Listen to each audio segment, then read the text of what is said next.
l'utilisation de la religion de façon absolument éhontée par le président, par Trump, brandissant une Bible comme une marque publicitaire devant l'église épiscopalienne de Saint John à Washington, après avoir repoussé des manifestants.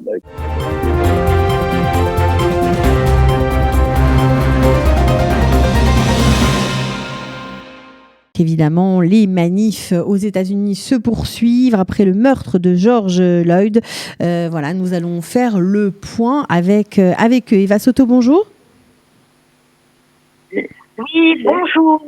Bonjour Cathy Choucroune, le studio Kalita de Jérusalem est donc avec nous ce matin pour poser des questions au politiste spécialiste des États-Unis, Denis Lacorne. Denis Lacorne, bonjour. Bonjour. Merci d'être en ligne avec nous sur Judaïque FM ce matin pour ce duplex également avec le studio Kalita depuis Jérusalem. Alors, Denis Lacorne, plus d'une semaine après le meurtre de George Floyd, la mobilisation contre le racisme et la violence aux États-Unis ne faiblit pas. En regardant la carte par rapport à ces manifestations, c'est même impressionnant puisqu'elle touche plus de la moitié des États. Qu'est-ce qui explique l'étendue de cette mobilisation ? Essentiellement le fait que des millions et des millions d'Américains ont vu cette vidéo enregistrée de l'assassinat par la police, 8 minutes ou même 9 minutes, où on voit un policier qui le genou sur le coude de M. Floyd. Donc ça crée une énorme émotion. Évidemment, c'est pas la première fois qu'un noir est tué par un policier aux États-Unis. Faut comprendre que la société américaine est extraordinairement violente et qu'à peu près 1000 personnes sont tuées par des policiers chaque année. Bon, c'est pas nécessairement des Noirs ou des Latinos, mais c'est une police qui est violente dans une société où beaucoup de gens ont des armes et sont violents aussi. Donc ça a été un peu la goutte d'eau qui a fait déborder le vase. Il y a eu trop de problèmes avec la police dans certaines villes et là tout s'est enflammé, évidemment. Denis Lacorne, Donald Trump, lui, n'a toujours pas fait de discours d'apaisement, de discours fédérateur, alors qu'il n'avait pas, dans un premier temps en tout cas, condamné les manifestants, notamment les néo-nazis à Charlottesville. Là, il parle de terrorisme de l'intérieur concernant ces manifestants et cible une nouvelle fois, c'est habituel chez lui, les antifascistes. Comment ces déclarations de Donald Trump peuvent-elles influer sur cette crise ? Oui, mais ça fait partie d'une campagne de désinformation, de manipulation de l'opinion mobilisée par Trump, parce que les antifas, c'est-à-dire les antifascistes, sont des groupes très très peu organisés. Il y a peut-être 100, 200 personnes aux États-Unis. Ils existent plus sur la côte ouest que sur la côte est. Ils sont très peu actifs.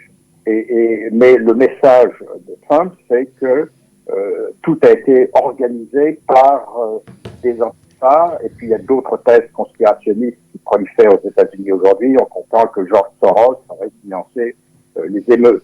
Et tout ça est absolument mensonger. Les antifas ont peut-être eu un rôle, mais très marginal. Il semble qu'il y a aussi des suprémacistes blancs, des néo-nazis qui sont intervenus. Mais fondamentalement, lorsqu'on fait le bilan des émeutiers qui ont été arrêtés par les différentes polices, ce sont des gens qui viennent du Minnesota, du Texas, de l'État de New York, ne sont pas du tout des antifas. Et un exemple, à Brooklyn, récemment, on vient d'arrêter 2 personnes qui avaient mis un cocktail Molotov dans une voiture politique qui était vide, heureusement, et la voiture a brûlé. Eh bien, ces 2 émeutiers étaient des avocats qui appartenaient à un cabinet d'avocats de la ville de Manhattan. Donc, c'était pas du tout des antifas ou des suprémacistes blancs. Donc là, il y a une extraordinaire exagération de la part de Trump qui a toujours blâmé des agitateurs extérieurs comme on l'a toujours fait lors des émeutes aux États-Unis. Dans les années 60, on blâmait les communistes. À d'autres époques, on a blâmé les musulmans et ainsi de suite. C'est une stratégie de diversion. Corn, vous avez évoqué le rôle des suprémacistes blancs. Il y a justement la principale organisation juive de lutte contre l'antisémitisme et la haine outre-Atlantique, l'Anti-Defamation League, qui a sorti hier ou avant-hier un rapport sur le rôle de ces suprémacistes blancs pour faire monter la tension. Est-ce que vous pouvez nous en dire plus à leurs propos et au rôle qu'ils jouent dans ce qu'il se passe actuellement aux États-Unis? Oui, alors aujourd'hui, il n'y a pas de preuves. Dans le Minnesota, le gouverneur du Minnesota a fait allusion à la possible intervention de suprémacistes blancs, mais je n'ai pas vu de preuves absolument convaincantes. Mais vous faites bien de les mentionner, ils ont eu un rôle clé lors des émeutes de Charlottesville en 2017. En 2017, c'était la alt-right, c'est-à-dire une espèce de fédération de groupes de l'extrême droite, avec des néo-nazis, des milices blanches armées, des suprémacistes, qui se réunissaient pour bloquer, on voulait déplacer la statue d'un général de la guerre de sécession générale qui avait combattu contre les esclaves et pour le Sud. Donc ils sont venus en masse à Charlottesville et la manifestation a mal tourné et en fait l'un des suprémacistes avec sa voiture a écrasé une jeune femme progressiste qui était là. Donc ça a été horrible et dangereux. C'est-à-dire que à Charlottesville même, il y avait une synagogue très proche du centre de l'université et il n'y a eu aucune protection. Il y avait un seul garde devant la porte de la synagogue alors que les gens s'étaient réunis là et aucune protection. Par chance, les fascistes plutôt ne sont pas intervenus, mais sont des fascistes qui sont très musclés aux États-Unis.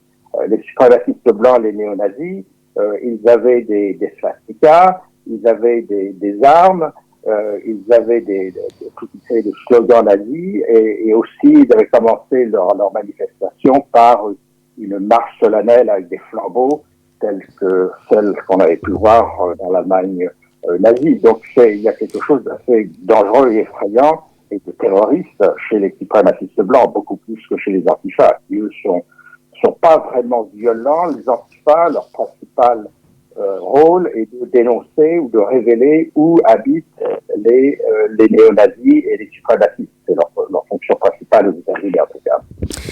Denis Lacorne, en Israël, on a vu hier des manifestations à Tel Aviv, notamment contre les violences policières. Alors, en écho à ce qui s'est passé aux États-Unis, mais aussi pour rappeler que la communauté éthiopienne en Israël a souffert. Il y a eu plus de 11 personnes qui ont été abattues dans des conditions pas toujours très claires. Certains ont parlé de racisme. Est-ce que vous pensez que ces manifestations américaines peuvent être reprises dans d'autres pays pour soutenir justement la cause,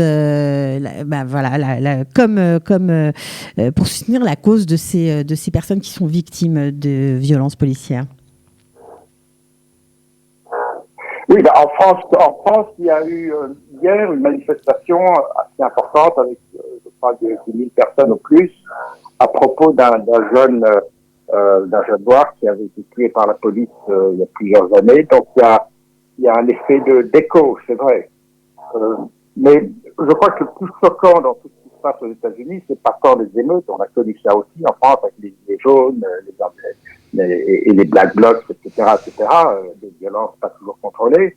Mais le plus choquant, je crois, pour quelqu'un qui suit de près l'actualité américaine, c'est l'utilisation de la religion de façon absolument éhontée par le président, par Trump, brandissant une Bible comme une marque publicitaire devant l'église épiscopalienne de Saint John à Washington, après avoir repoussé des manifestants qui étaient pacifistes à l'époque, et pour pouvoir se rendre sur le lieu de cette église où il y avait eu un début d'incendie, et c'était très curieux. Et puis le lendemain, Trump est allé avec sa femme devant le lieu de pèlerinage de Jean-Paul II à Washington, aussi pour défendre la religion, mais de façon presque grossière, de façon presque ridicule. Et il a été dénoncé, par exemple, par l'évêque épiscopalien de Washington, comme une utilisation révoltante de la Bible. Et chose amusante, lorsque Biden a fait lui-même un discours à propos de ces incidents, ces émeutes, Biden a très justement disait le problème de Trump, c'est que c'est très bien, il utilise la Bible comme un bâton, mais il ferait bien de l'ouvrir de temps en temps, de même qu'il ferait bien aussi d'ouvrir le texte de la Constitution des États-Unis.